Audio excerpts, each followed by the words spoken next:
ইদানিং মনে হয় জীবনটা জ্যাম জটে আটকিয়ে গিয়েছে। এত বেশি প্যারা মনে হয় কি করব ছুটতেও পারতেছি না এই জ্যাম জট থাইকা। যাই হোক বন্ধুগণ, আসসালামু আলাইকুম। আশা করি প্রত্যেকে ভালো আছেন। দূরে কাছে যে যেখান থেকে আমার ভিডিও দেখছেন প্রত্যেকের জন্য অফুরন্ত ভালোবাসা রইল। প্রতিদিনের মতো আজকেও নতুন আরও একটি ব্লগ নিয়ে আপনাদের মাঝে হাজির হলাম। পুরো ভিডিওটা স্কিপ না করে দেখার অনুরোধ জানাচ্ছি। সকালে উঠেই নামাজের আগে চিয়া সিড ভিজিয়ে নিলাম, তারপর মেয়েকে মাদ্রাসায় দিয়ে আসলাম, ফাঁকে মেয়ের নাস্তা বানাইছি অফ ক্যামেরায়।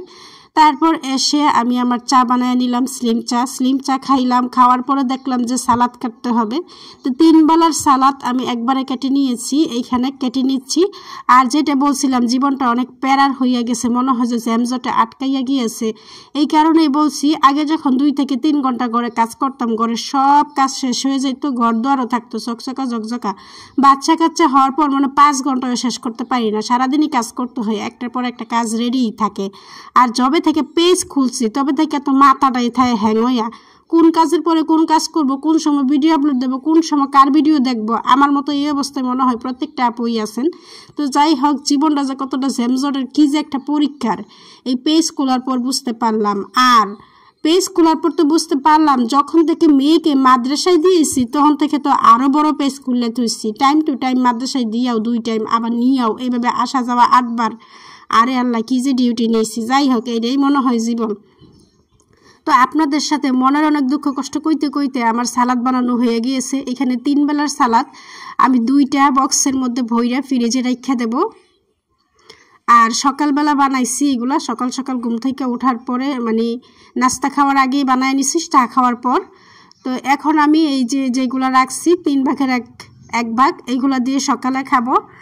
তারপর সকালে নাস্তা করার জন্য চলে আসলাম। চুলার ধারে ডিম ভেজে নিতে হবে। কি যে একটা পেন ডাইট করা হয়েছে আমার 4 নম্বর পেজ খোলা।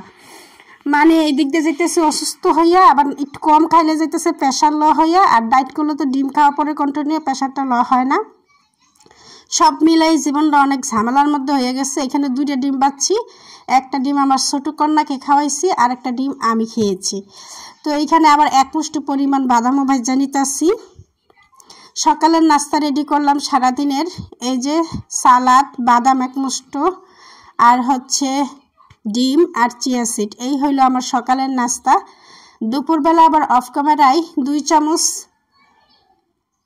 টক দই নিয়ে 1 গ্লাস পানিতে ঘুলাইয়া একটু হিমালয় পিঙ্ক সল্ট দিয়ে খেয়ে ফেলছি। ওটা আপনাদের সাথে শেয়ার করি নাই। তো অনেক কিছুই শেয়ার করা হয় না আসলে। আমি তো আগে রান্নার ভিডিও করছি, তখন শুধু রান্নার টাইমে ভিডিও করছি, এক টাইম রান্নার টাইমে। আর এখন ব্লগ ভিডিও করলে তো একটু পরপর ভিডিও করতে হয়, মোবাইল নিতে হয়, আর ঝামেলা আছে। ব্লগ ভিডিওটা অনেক কষ্টেরই। তারপর মেয়েকে মাদ্রাসা থেকে দিয়ে আসার পথে আমি এখানে অল্প করে বদুয়া শাক নিয়ে আসছি, শুধু আমার জন্য। এই বদুয়া শাকগুলা বেছে ক্লিন করে শাক ভাজি করলাম।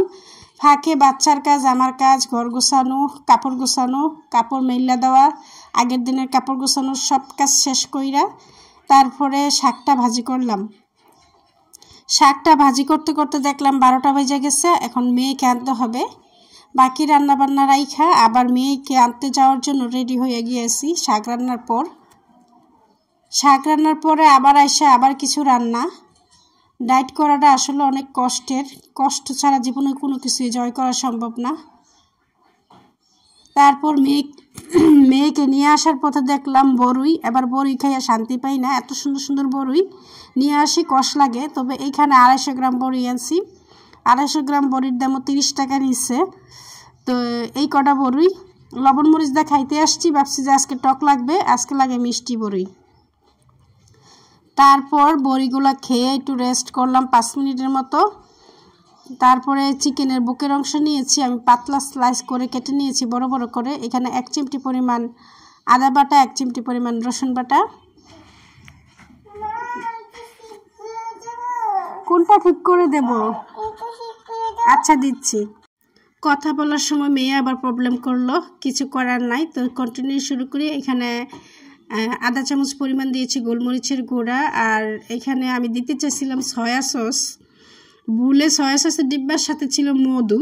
বাচ্চাদের প্যারায় এইখানে যে কত ভুল করি আমি, মধু দিতে নিয়ে দেখি যে মধু, তারপর উঠাই ফেলছি, কোনো ব্যাপার না। অনেক রেসিপিতে দেখি মধুও দেয়।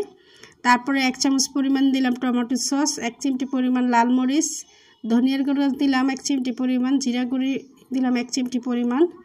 মশলার পরিমাণ তো অনেক কম দিচ্ছি, কারণ এটা আমার ডায়েটের খাবার। ডায়েটের খাবার যেহেতু এত হাইফাই করে রান্না করার মতো কিছু না, যত হেলদি রেখা রান্না করা যায়। সকাল সকাল উঠে বয়েস দেব কি, আমার ছোট কন্যা উঠে এত বেশি ডিস্টার্ব করতেছে। এখন তো কথা বলতেছি আর তাকে মোবাইল দিয়েছি, মোবাইলের মধ্যে আবার সে নিজে টিপে প্রবলেম করে ফেলছে। এখন আবার ঠিক করে দেওয়ার জন্য আসছে আমার কাছে। 2 বাচ্চা পরপর পালা বড় করা যে কত পরিমাণে কষ্ট, যারা 2 বাচ্চা একসাথে লালন পালন করছেন সেই মায়েদের অবস্থা টাইট হয়ে যাচ্ছে। তো আমি আসলে খুব অ্যাডাল্ট ছিলাম, তারপরে আমার এইটা হয়ে গেছে, মানুষে পাম্পট্টি দিয়েছে আমাকে যে একসাথে 2 জন বড় হয়ে যাবে। আমার বড় কন্যা তেমন একটা জ্বালায় নাই, সেই জন্য আমি বুঝতে পারি না বাচ্চার প্যারা কি। যবে থেকে ছোট কন্যার জন্ম হয়েছে পৃথিবীতে, তবে থেকে বড় কন্যা এত পরিমাণে জ্বালায় কি বলবো বন্ধুরা। তারপরে দুপুরে খাবার রেডি করে নিয়েছি। আগের দিনে সিম আর মাছ তরকারি ছিল, সালাদ, তারপরে হচ্ছে শাক ভাজি, আর এখানে তো চিকেন ফ্রাই করে নিলাম। আর চিকেন ফ্রাইটা লেবু দিয়ে কাঁচামরিচ দিয়ে আমার খেতে ভালো লাগে, এটা আমি ডায়েট না করলেও খেতাম। দুপুরের খাবার খাইলাম। তারপরে সন্ধ্যার পর বিকেলে আপনারা চাইলে বুলেট কফি বানায় খাইতে পারেন। আমি তো বুলেট কফি খাই নাই এখনও, যদি খাই আপনাদের সাথে শেয়ার করব। সন্ধ্যার পরে যখন খিদা লেগে আসছে তখন স্লিম চা খাইলাম, কারণ স্লিম চাটা খালি পেটে খেতে হয়। স্লিম চা খেলাম সন্ধ্যার পরে। তারপরে রাত 8টা-9টার দিকে আমি আমার নাস্তা রেডি করলাম। ওই যে সকালের যা নাস্তা তাই আবার রাতে খাচ্ছি, রুটিন করা খাবার। ভিন্ন রকম করে যে বানাবো, বাচ্চা কাচ্চার ঝামেলায় পারিও না, এক খাবারই খেয়ে থাকতে হয়। যাই হোক, এতক্ষণ পর্যন্ত ধৈর্য ধরে যারা আমার ভিডিও দেখছেন ধন্যবাদ। আজকের মতো আল্লাহ হাফেজ।